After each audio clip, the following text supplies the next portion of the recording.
And welcome back to the second half of the Factor Uncensored. It was a weekend filled with gun violence around the country, along with mass shootings from my hometown of Baton Rouge, Louisiana, to Des Moines, Iowa, and even Monterey Park in California. The death toll is climbing. So what is it about America and its gun culture that keeps the body count rising? We gathered a panel of experts to talk about it tonight. Are we having a serious problem with guns, a gun culture here in the United States? Greg, let's begin with you. Oh, it's pretty obvious that we're having a serious problem with guns and with the gun culture in the United States being such that so many people love guns and then so many people have guns. The bigger problem is that now you're seeing this increase in violence among juvenile, and kids, that now they have access to guns, even secured guns. They find a way to get their hands on them. So it's just a problem that's going to continue to grow until we come up with a better solution to rein this in. Now, Greg, when we take a look at the national statistics where there are 120 guns for every 100 people in the United States, are guns too readily available to us? Well, in this country, because of our Constitution, yes, they are readily available, more so than in other countries, and as a result of that being so many guns out there, some of these legally owned guns tend to fall into the hands of the wrong people. And that, makes the problem a lot worse. Now, in the case in California, I do believe that the gun that he used was legally owned. I believe it was legally owned. I don't know for sure. But, you look at the kid that shot the teacher, that gun was legally owned and it was also secured, but the kid found a way to get his hands on it. So you're going to always have issues like that until we find a way to start keeping the guns out of the hands of the wrong people. And George, you were recently here on the Factor Uncensored, I think just last week, talking about securing those legal guns that you have in your home. Are people doing enough to make sure their children, those who may have mental health issues in their family, don't get their hands on those guns? So I think it's a big part of is education, right?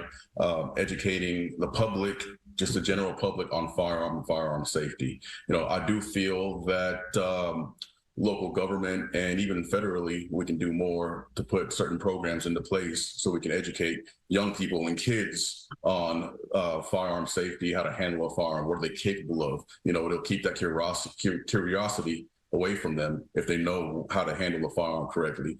I think as late as the 1980s, in certain school districts, there were programs in place to learn how to shoot, learn how to properly take care of your firearm, what it's capable of, and all that. So I think there's a big factor that we're missing, and that's education in the firearms, how to handle firearms for young people.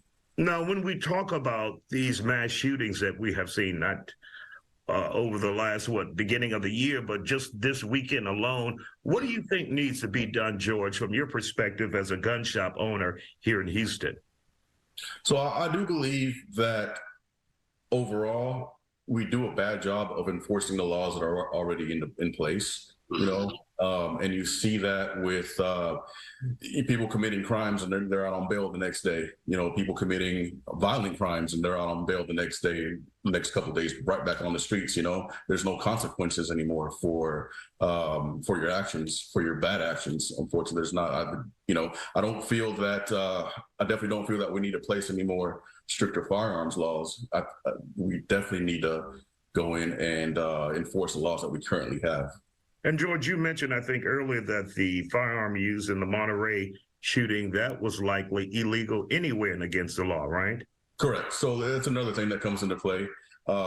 Personally, I'm a Second Amendment absolutist. So if you ask me, any firearm law is unconstitutional. Now, that firearm that was used in that California shooting recently, I think over the weekend, if I'm not mistaken, was an illegally owned firearm in California. So somehow, some way, that shooter got that gun into California illegally, which just comes down to most of your firearm laws aren't going to work, right? So, George, go ahead, George. No, that was me, Isaiah. The thing is, whether or not you still can't predict that a person like that is going to go out and commit a mass shooting. I mean, this guy had no previous criminal history. You know, by all legal criteria, this guy would have met the criteria to be a legal gun owner. So you don't know he was having, you know, until you talk to his friends recently and found out he was having all these anger management issues. You know, it's no way. Where are these people before the shooting? Oh, of course. You know. So here's the deal. Where are they before the shooting? So here's the deal. In that situation in California, do you know how hard it is for a common citizen to be able to carry a firearm legally in California? That's why they moved here to Texas. Exactly.